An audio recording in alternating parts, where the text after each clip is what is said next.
పరిశుద్ధుని వాక్యము మార్కు సువార్త 9వ అధ్యాయము 35వ వచనము.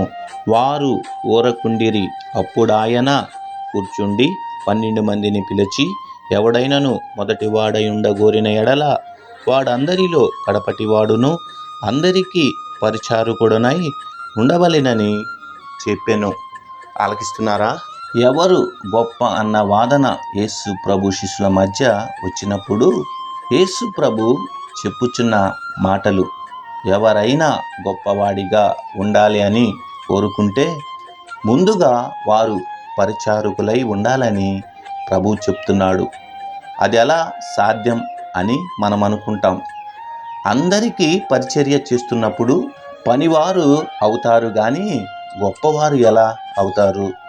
బాగా ధనము సంపాదించాలి, గొప్ప పేరు సంపాదించాలి అనే ఉద్దేశము ఉన్న వాళ్ళకేగా గొప్పగా బ్రతకాలి అనే ఉద్దేశం ఉంటుంది.